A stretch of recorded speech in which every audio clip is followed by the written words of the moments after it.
pour permettre aux élèves de travailler beaucoup plus fréquemment sur des logiciels, de développer leurs compétences en algorithmique, de construire même eux-mêmes des applications. Avec le numérique, on peut revenir en arrière sur une difficulté et où l'évaluation formative prend tout son sens. Bonjour Mathieu Gendron. Bonjour Claude. Merci d'abord d'avoir accepté cet entretien. Le plan numérique est lancé. Voilà. Première phase. Une deuxième phase va se préparer donc pour la rentrée 2017. Mais ce qui est important, c'est au niveau de la direction du numérique pour l'éducation, quelles leçons vous tirez de cette première phase? Moi je pense que le point principal c'est le fait que c'est le dialogue qui permet d'avancer, c'est le dialogue notamment avec nos partenaires, les départements, qui a permis d'avancer, qui a permis de réussir. On a finalement réussi à embarquer et convaincre la quasi-totalité des départements. Du coup, on a 25% des collèges qui sont rentrés dans le plan numérique grâce à eux et grâce au dialogue. Et l'important, la leçon, c'est vraiment co-construire, travailler sur les territoires pour avoir des projets qui sont extrêmement intéressants. Et donc, c'est cet esprit de partenariat fort qu'on a envie de prolonger, de renforcer dans les prochaines années. Notamment, donc là on est en train de commencer à préparer parce que évidemment on a à peine commencé la distribution des tablettes de l'AAP 2016 qu'il faut préparer l'AAP 2017. Et on a convenu avec l'Association des départements de France qu'il était extrêmement important d'y travailler ensemble, d'établir des critères communs. Voilà, les choses sont en cours de définition, mais voilà, il y a déjà eu une annonce récente de la ministre pour aider à l'investissement sur les infrastructures, parce que c'était une des difficultés qu'ont remonté un certain nombre de départements, c'est que des équipements, si les infrastructures sont insuffisantes, on n'en profite pas suffisamment, et comme les infrastructures sont à la charge des collectivités, ça pose une difficulté là où il y a des problèmes de financement, où là il y a un peu de retard d'équipement, d'où effectivement cette enveloppe de 25 millions d'euros qui a été dégagée pour aider à la mise à niveau des infrastructures internes du collège. Voilà, le lien avec les appels à projets écoles connectées aussi, parce que c'est important qu'on crée cette dynamique. La réforme a mis en place, les réformes successives ont mis en place cette logique de cycle qui est quand même assez importante et qui lie fortement maintenant l'école primaire et le collège. Cette logique de cycle donne envie, pousse à justement multiplier les relations et établir des partenariats forts entre l'école et le collège, y compris en matière numérique. Un des sujets sur lequel on n'a pas encore complètement acté, mais qui est en cours de réflexion, c'est aussi de se dire, au fond, est-ce qu'on n'a pas intérêt à ouvrir la porte à des projets un petit peu très innovants, qui sortent un petit peu des sentiers battus, peut-être des projets un peu plus globaux, où on réfléchit non pas à la mise à niveau d'une infrastructure plus de l'équipement matériel, mais où on réfléchit véritablement au collège qu'on se projette dans 5 ans, dans 6 ans, dans 7 ans, pour en faire un petit peu des laboratoires d'expérimentation, mais qui nécessitent effectivement un peu plus d'énergie et un peu plus de collaboration encore, de partenariat entre collectivités,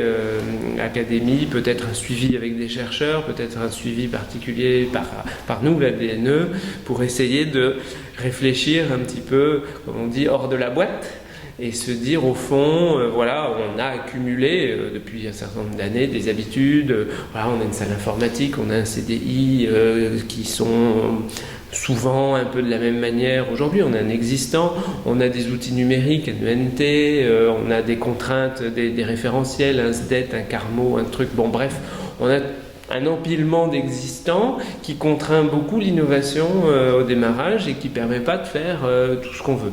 Et l'idée, c'est d'essayer de trouver quelques lieux où on peut construire un projet en faisant abstraction de beaucoup de ces contraintes-là et de construire quelque chose qui projette dans un avenir un petit peu hors de toutes ces contraintes. Bon, alors, les 3 trépieds de ce plan numérique, c'était dans les équipements, la formation des personnels, il y en a un troisième, c'est les ressources. Parlons ressources. Est-ce qu'on peut dire aujourd'hui que les enseignants des collèges numériques ont à leur disposition des ressources numériques utilisables en classe immédiatement, je dirais? Alors non seulement les enseignants des collèges numériques, mais en fait tous les enseignants du CM1 à la 3e. Donc on a mis en place une banque de ressources.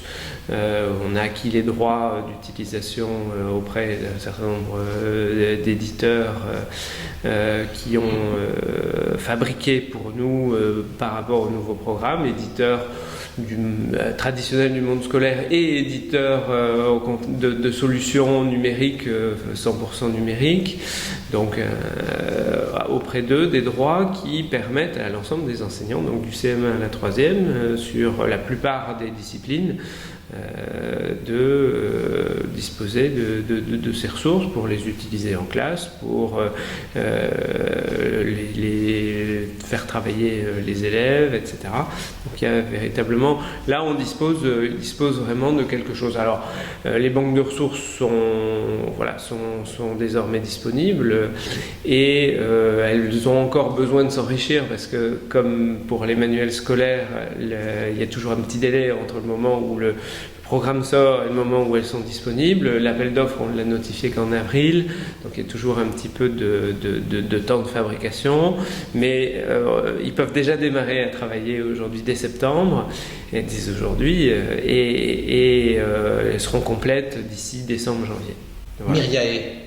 Alors, on en parle et on ne le voit pas. Alors Myriae, c'est un outil complémentaire qui va être là parce qu'on a bien conscience, et c'est le cas pour les manuels, etc., et bien conscience que pour la liberté pédagogique de l'enseignant, l'enseignant n'a pas forcément envie de disposer que d'une seule source d'exercice. Ça peut ne pas lui convenir, ça peut ne pas convenir à sa méthode pédagogique, donc voilà, donc l'idée aussi derrière, c'est d'ouvrir le champ des possibles, et c'est vrai que d'essayer de l'aider à trouver au sein d'une myriade de ressources numériques disponibles chez un certain nombre d'éditeurs sur Internet ou entre pairs.